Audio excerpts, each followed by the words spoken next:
hello. The spring 2015 season is coming, and I'm excited because there's a lot of anime that I'm going to be seeing. Seeing. So let's get started. The first one here, is Food Wars, and I'm excited for Food Wars because one thing is, I never seen a show that like has food, like goes on food and everything. But let me read the synopsis here. So we got Yurikosomo's dream is to become a full-time chef in his father's restaurant, surpass his father's culinary skills. But just as Yukihira, oh my gosh, Japanese man, graduates from middle school, his father, closes down the restaurant to cook in Europe. Although downtrodden, Soma's fighting spirit is rekindled by a challenge from Jutaro, which is to survive in the elite culinary school where only 10% of the students graduate. So, can Soma survive? That's the question.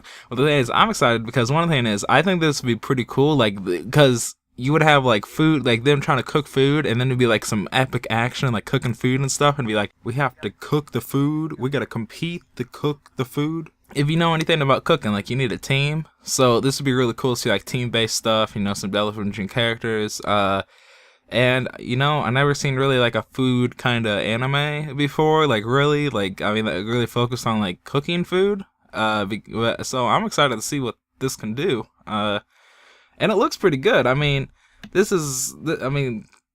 on. Okay. Well, it's ecchi school shonen. Okay, the ecchi could, make this kind of bad. I don't know, but we'll see. We'll see what this is gonna do. But it's okay. Well, JC stuff. Okay.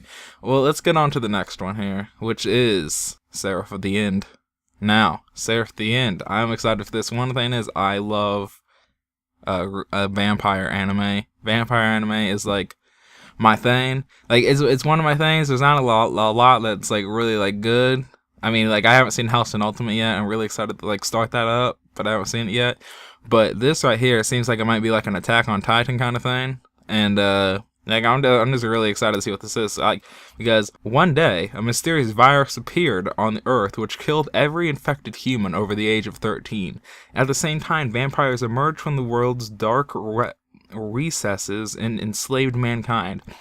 Enter Yu, I'm going to call him Yu because that's his short name, a young boy who, along with the rest of the children from his orphanage, are treated as livestock by the vampires. Even in captivity, Yu dreams big. He dreams of killing vampires. He dreams of killing them all.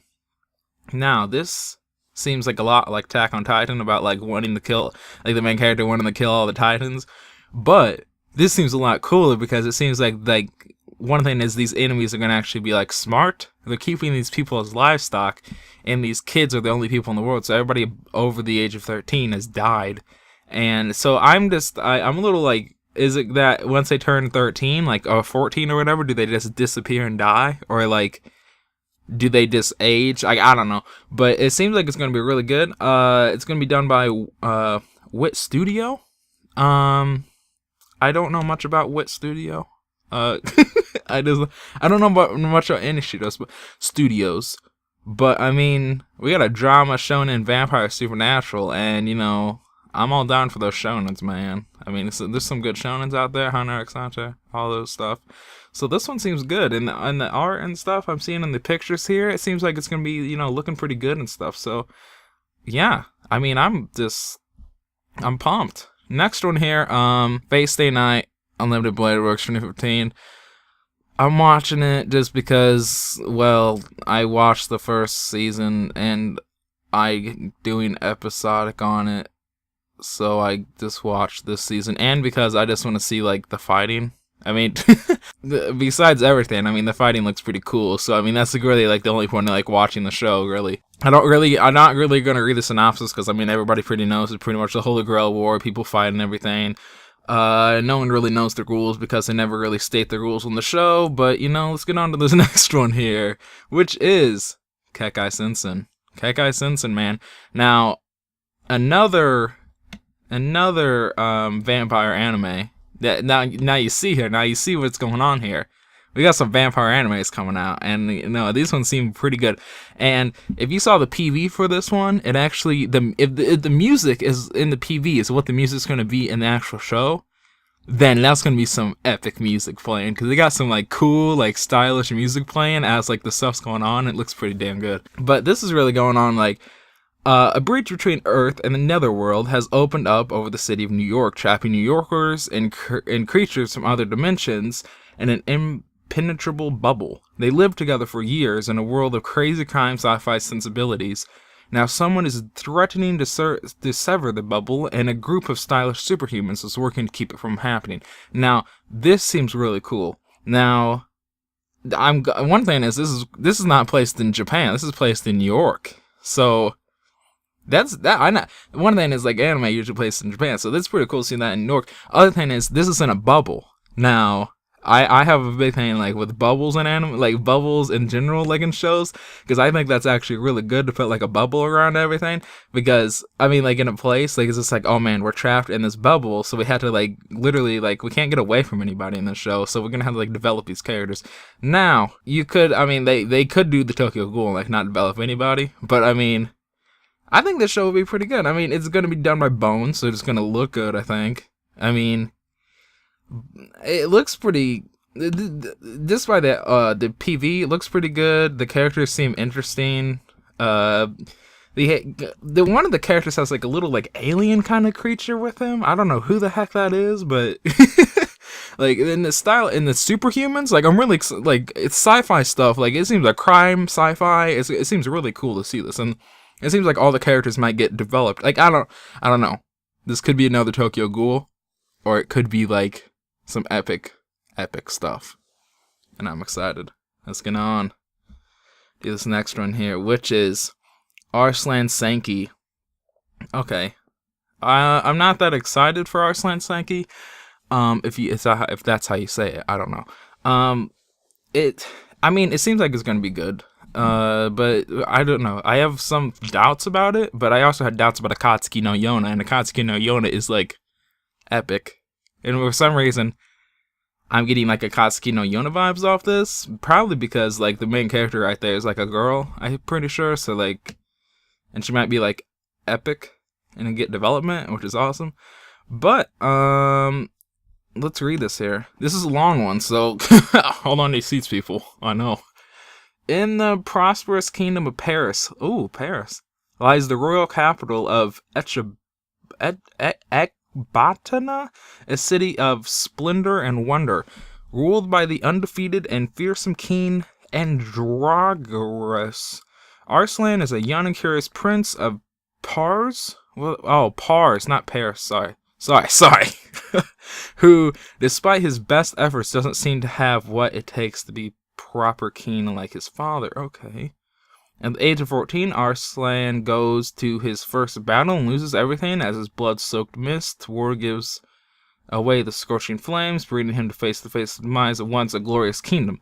However, it is Arslan's destiny to be a ruler, and despite the trials that face him, he must now embark on a journey to become his fallen king. Now this, okay, the main character's a guy, but anyways, it seems like this is going to be like a darker, Akatsuki no Yona, it's very light on what it does. There's some dark, tones to it, but this is pretty light. This seems like Akatsuki no Yona with like how like Fallen Kingdom. We gotta like bring back the kingdom. We gotta go reclaim the throne. That's really like what Akatsuki no Yona is about, really. Even though they don't say it, that's pretty much what they're doing. And I mean, it looks pretty good. Like from the cover image, I haven't seen the PV for this, but it seems pretty entertaining. It's an action, adventure, drama, fantasy, historical, supernatural. I do like historical stuff. So if they can make some history in this thing going on here and everything, like, I'll be happy. And this is being done by... Who's this being done by? Magic Capsule Sends... I don't know who the heck's doing this, but... I don't recognize these people. Maybe NBC Universal Entertainment. I mean, okay. I mean, NBC. I mean, I don't know, but it seems pretty interesting. I'll watch it. I think it'll be, it'll be okay. I'm let's get on to this next one, which is Hibiki Euphonium. Hibiki Euphonium. I'm interested in this one because it's music anime, and I was in band and choir for about 8 years, 9 years, somewhere around there. And I just like music, and it seems like they're going to be playing instruments all the time. I mean, look, that girl has a euphonium in her freaking hand. Now, euphoniums don't get a lot of love in band or like anything, so I'm glad they're like, it's called Hibiki Euphonium. And also like the characters, I mean, this could be like Love Live or something. I don't know. This could this could easily be like something like girl craziness going on with just girls playing instruments all the time or something like that. But it seems like, I don't know, it seems like it could be a good show. Let me just read this here. Hibiki Euphonium begins with Kumiko Ume, a girl who was in the brass band club in junior high school. Nice. Visits her high school's brass band club as a first year. Kumiko's classmates, Hazuki and Sapphire, decide to join the club. But Kumiko sees her old classmate Rine there and hesitates. She remembers an incident she had with Rine at the brass band club contest in junior high. So this could be a really good show. Like, I think it'd be a really cool music school anime if they could do, like, you know, a little thing between Rine and the main character going on here. It seems like maybe conflict and, like, could be some cool music going on here. Because in the PV for this one I saw, there was some cool, like, music going on here. Characters playing music, characters, like, different styles, like, stuff going on here. The characters kind of, like, I like the style and the colors and the art and everything that was going on in the PV. So if they could bring that in the actual, you know, anime, I think it'd be really cool. I mean, it'd be cool. I'm not like I'm like, you know, I'm almost a thumbs up on this one. But I'm still gonna be watching this one just to see how good it will be. So yeah, let's get to this next one here. Okay, which is Ori Monogatari, and I love those romance school shows. Ori Monogatari. This one seems like it's going to be really cool because one thing is the character, the guy in the show is not like the main, like he's not typical, like, you know, average looking guy anymore. He's going to be like a more heavy set guy. But the thing is, that doesn't matter in this show. It doesn't matter if you're heavy. It doesn't matter if you're skinny. And I really like that. And like, but the thing is, the character, the designs here, they look pretty unique with like with the main character. Now, I'm just going to read this here. Let's read this. I'll get into what happened in this PV here in a second, but let me get into this. Yamato Takeo is a freshman in high school. Both estimates: weight 120 kilograms. I'm American, so I don't know kilograms. Height 2 meters. Okay. He spends his day peacefully with his super popular girls? Super popular with girls? It sounds kind of weird. Yet, incentive childhood friend Sunakawa. One morning on the train to school, Takeo saves a girl, Yamato, from being molested by a pervert. Oh my gosh. What the? Jesus. Could this be the beginning of spring for Takeo? Okay. This seems interesting. And this could be really good. Like, if on this, it seems like he's gonna, like, you know, he's the average good guy. He's, like, good guy. Because we know, if you brought down in life, you're pretty good. Like, I mean, you can be pretty good. So, like, it seems like this is gonna be a good guy, saves this girl, and this is what I got. The voice actress for the main girl in the show, her voice was annoying. I'm not gonna lie. Like, I listened to the PV, I was like, that's gonna get on my nerves. That's gonna get on my nerves. But I was looking at the animation stuff in the PV. And the animation looks really good on the show. I was looking at this. I was like, whoa, this seems pretty good for like what they're doing here. And it's being done by Madhouse. You know, they did some shows. They did Hunter x Hunter, I think. So this is a comedy, romance, shoujo, and you know, that's just kind of like all three of my favorites mixed in together: comedy, romance, shoujo. Bam! I'm excited. Yamato seems like she's gonna get annoying. Maybe I'll get used to it. I'm excited to see like the conflict between the main character and then the other guy, like their best friends or whatever, and see if like they fight over the girl. So this could be really cool, and they're really like emotional as well in some places, or it could be like complete shit. That happens in like every other show. Next one, Nisekoi 2. Okay. I'm gonna be watching this one just because I saw the first season, and for some reason I just want to see the second season. One thing is the show is funny. Like everything else, the show is pretty funny. So I'll give it that. I don't think any progression's gonna happen in this one. I'm pretty sure no progression's gonna happen in this one. like all. Maybe it will. Maybe they'll change it. Maybe they'll go like. Maybe they'd be like, oh, we're gonna do anime ending or something like that. But I mean, I'm not gonna read the synopsis for this because I'm pretty sure everybody knows about Nisekoi. Like Nisekoi, we got the main guy, and there's a locket, and he's gonna be doing that. But they don't even go with the locket anymore halfway through the show, and they just add these girls in there, and it's just like, oh my gosh. But probably will be bad, but I'll still watch it. Next one here, Knights of Cydonia. Now, Knights of Cydonia season 2, or whatever you want to call it, 2, Knights of whatever. And I actually like this show. I like the first season. I really did like it. I like the art. I mean, I like I liked everything about that. I like the animation. I liked all that stuff. And most people just say, oh man, that looks pretty bad. I think for that show, just the way that show was presented, I think it looked pretty, okay. Like I don't watch a lot of mech shows. This is the only mech show I watched that I've seen. I know that's kind of bad, but I do like the show. I know there's better mech shows out there, and this show, I'm not saying this show's like a 10 out of 10. I'm saying this is like a good like 6, maybe 7. But I do like the show. I do like what they present to me, and I'm really excited for this because they set up for things in season 1 that I actually want to know like more about. So I mean, I'm really excited for this show. I'm glad it's coming back. We get to see that girl with the red and everything, and those aliens coming back. It's like boom, boom, boom, boom, boom, boom, boom. Going to this last one here. It's so weird because I'm convoluted about this one.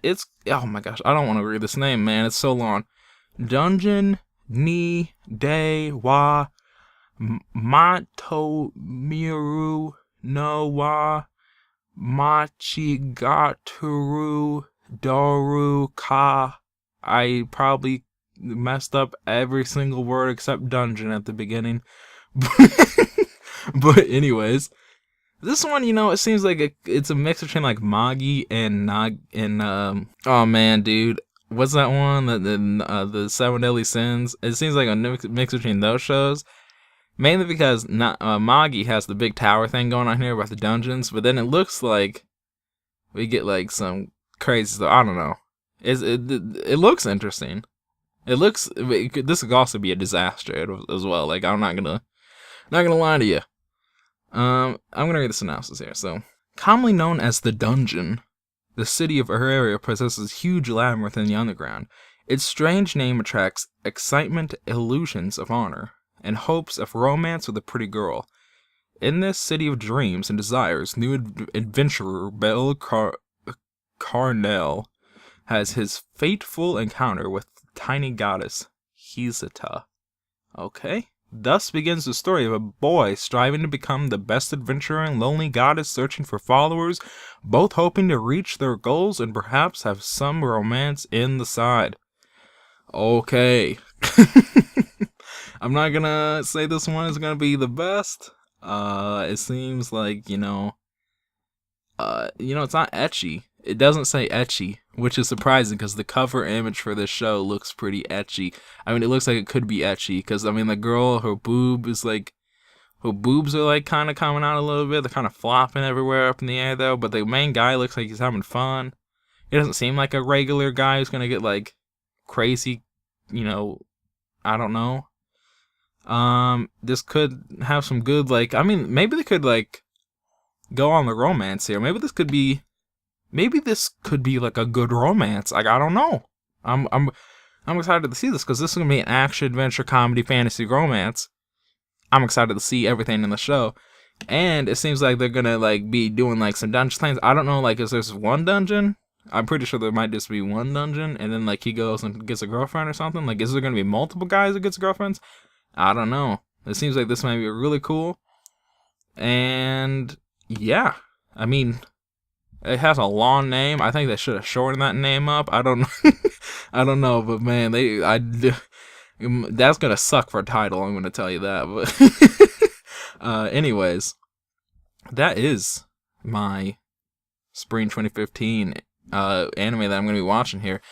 It seems pretty good. I think this season is a little bit better than the last season. Mainly because those shows last season, besides like Akatsuki no Yono, which is a leftover, and also what else came out? Like what? Ass Class is like okay, like it's good, and then like what else came out? Like there's some other stuff too. Like I mean there's some good stuff I guess, but like I mean this season seems a lot better. It seems like there's more variety. I mean we're getting some like it seems like we're gonna get some good vampire shows, maybe like good ones. I'm not gonna say they're gonna be great. They might be. I don't know. It might be great because that Kekai Sensen one. I don't know. I'm really high for that Kekai Sensen, but anyways, I'll see you guys later. Take care.